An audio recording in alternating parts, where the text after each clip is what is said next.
నమస్తే. సార్ మాకు లుకలుకలు ఏంటి సార్? మాకు జనసేన, టీడీపీ, బీజేపీ కలిపి కూటమిలో గెలిచాము.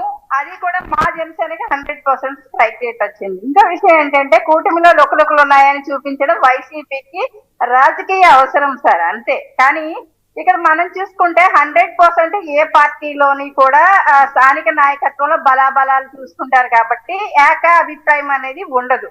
కానీ మా కుటుంబంలోకి వచ్చేసరికి అది సమన్వయం చేసేటువంటి నాయకత్వం పుష్కలంగా ఉంది మూడు పార్టీల్లోని కూడా. దానివల్ల మాకు ఇబ్బంది లేదు సార్. వైసీపీ వాళ్ళే జాగ్రత్తగా చూసుకోవాలి. ఎందుకంటే వాళ్ళ ఆడాళ్ళు మగాళ్ళు కూడా జుట్లు కొట్టుకునేటువంటి పరిస్థితి ఉంటుంది కొన్ని కొన్ని నియోజకవర్గాల్లో, కానీ కొన్ని కొన్ని గ్రామ స్థాయిల్లో కూడా వాళ్ళు పోటీ చేసేటువంటి విధానంలో. అంటే వాళ్ళకి ఒక క్రమశిక్షణ కానీ, ఒక నాయకుడు నాయకుడు రప్పరప్ప అంటాడు, వీళ్ళు కూడా కింద రప్పరప్ప బ్యాచ్ లాగా ఉంటారు కాబట్టి వీళ్ళంతా కూడా ఒక రకంగా వీళ్ళ గొడవలు లేకుండా చూసుకుంటే చాలు సార్. మా కుటుంబం మధ్య అయితే మాత్రం సఖ్యతగానే ఉంది. దాన్ని ఏమైనా సమన్వయం చేయాలంటే మూడు పార్టీల అధ్యక్షులు కూడా కూర్చొని నిర్ణయం తీసుకొని మాకు ఎలా వెళ్ళాలి, సమన్వయంతో ఎలా ముందుకెళ్ళాలి ప్రజల్లోకి అన్నది కూడా ఒక దిశానిర్దేశం చేస్తూ ఉన్నారు. ఆ విధంగానే మేము కూటమిలో స్థానిక ఎలక్షన్ లో మాత్రం చాలా బలంగా పోటీ చేయడం కోసం మాత్రం మేము పనిచేస్తూ వెళ్తున్నాం సార్. మా గ్రౌండ్ వర్క్ మేము చేసుకుంటున్నాం.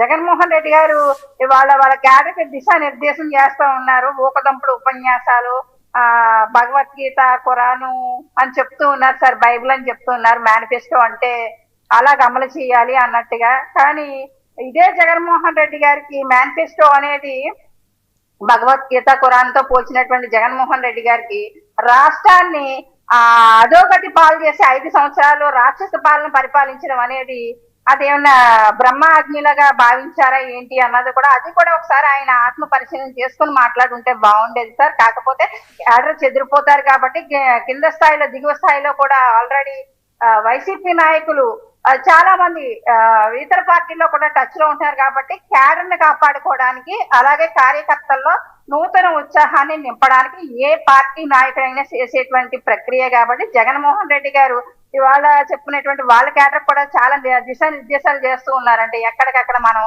45 ఏళ్ళకే పెన్షన్లు ఇచ్చేసాము, చాలా సామాజిక వర్గాలకి మనం ఇంత అమౌంట్లు ఇచ్చేసాము, ఇలా చెప్తూ ఉన్నారు సార్. అదే వ్యక్తులు ఎంతెంత మందివి పెన్షన్లు పీకేశారు. అదే జగన్మోహన్ రెడ్డి గారు 46,000 మంది మహిళకి, ఇదే 45 సంవత్సరాలు నిండినటువంటి మహిళలందరికీ కూడా ఏ రకంగా ఫస్ట్ సంవత్సరం సెకండ్ సంవత్సరం 46,000 మందిని ఎందుకు తొలగించారు, ఇలాంటి చాలా చాలా విషయాలు. కాదండి, ఇప్పుడు సర్వే పరిస్థితి ఏంటి?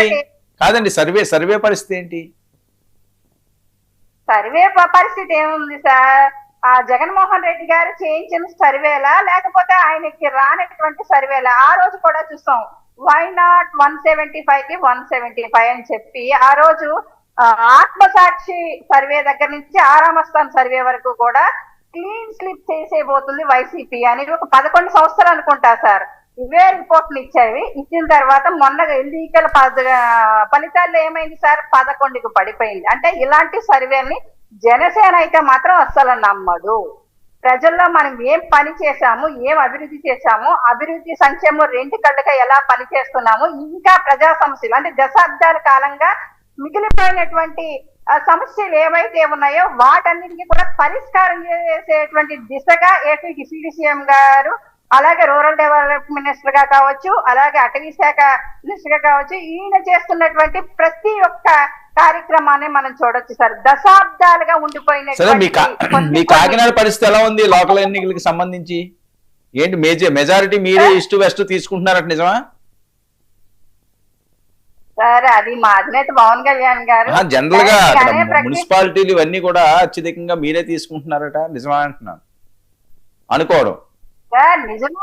అదే సార్, మా అధినేత పవన్ కళ్యాణ్ గారు ప్రకటించే వరకు కూడా మేము సొంత అభిప్రాయాలను ప్రకటించేటువంటి అవకాశం మాకుండదు, ఉండదు కూడా. ఏంటంటే మాకు ఈస్ట్ వెస్ట్ మాకు పుష్కలంగా అన్ని వాటిలో పోటీ చేసేటువంటి అవకాశాలే కాకుండా రాష్ట్ర వ్యాప్తంగా కూడా అడవుల్లో కూడా జనసేన పార్టీకి పోయి చాలా బలంగా నిలబడి ఉంది సార్. ఈరోజు ఎక్కడి నుంచి పోటీ చేసినా జనసేనకి డోకా లేదు.